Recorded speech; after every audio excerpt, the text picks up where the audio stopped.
Dina zaman baheula aya hiji karajaan disebut Karajaan Wangi Sakti anu dipimpin ku Prabu Wangi Suratrangga.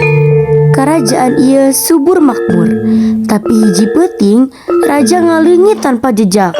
Di istana, tilu putri raja, Putri Kirana, Putri Melati, sareng Putri Srikandi karempug nalungtik naon sabentarna kajadian. Ieu hartina rama diceuli. Tadi abdi ninggal surat di jero bilik raja.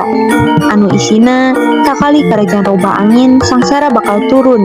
Tapi dina kahadean dua satria, kerajaan bakal mulang ka cahaya.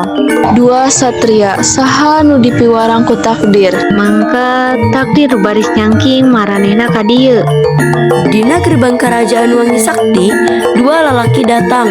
Hiji lalaki Raden Anggana, saurang pendekar seberang anu digancangkeun ku ramalan guruna yen anjeunna bakal manggihan garis takdirna di dieu. Hiji deui Arya Mahesa, panglima ti Karajaan Jatiningrum anu rek neangan bebeneran ngeunaan maotna rajan. Nalika maranehna asup, ujug-ujug pasukan misterius nyapadek jalan maranehna. Ini minta burung. Sigana anjeun lain jalma biasa. Nalika pasukan musuh hampir ngurilingan, sora awewe ngagorowok di gigit istana. Ulah wakanya belum bedog di lemah kerajaan Wangi Sakti tanpa izin. Nah, ya putri raja. Hahaha, kanjeng lancar katanya upami saurang ieu kagembang rasa. Maraneh saha? Naon hajat nu nyangking maraneh ka dieu? Kami milari bebeneran. Upami ieu lemah narima kami bakal narima nu bakal ditanggungkeun. Sabaraha poe ti harita, Raden Anggana, Arya Mahesa, jeung tilu putri raja mulai nalungtik naon sabentarna kajadian. Maranehna manggihan yen musuh utama teh lain di luar kerajaan, tapi aya panghianatan di jero istana.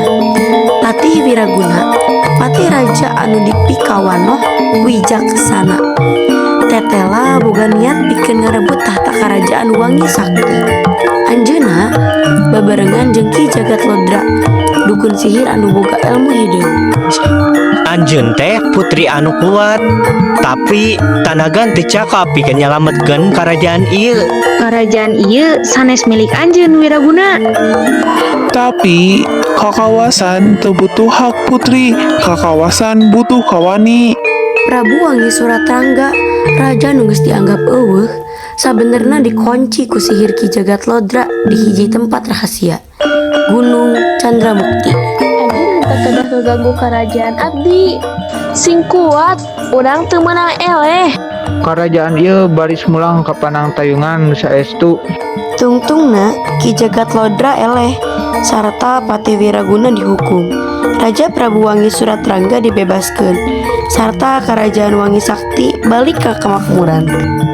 Sanggeus perang rengse, Raden Anggana sareng Arya Mahesa meunang tawaran pikeun tetep di kerajaan. Kuring, hoyong anjeun tetep di dieu. Jana takdir geus nyangking abdi ka dieu lain. Sedengkeun Arya Mahesa mutuskeun pikeun balik ke karajaanna Jatiningrum. Tapi hatena tetap aya di Karajaan Wangi Sakti deket ka Putri Melati. Kumaha upami urang papanggih deui? Upami takdir ngersakeun abdi moal hilang. Putri Srikandi milih ngalalana neangan harti hirup sorangan. Hirup teh sanes ngeunaan kakawasan, tapi ngeunaan jalan nu urang pilih. Karajaan Wangi Sakti balik kana cahaya.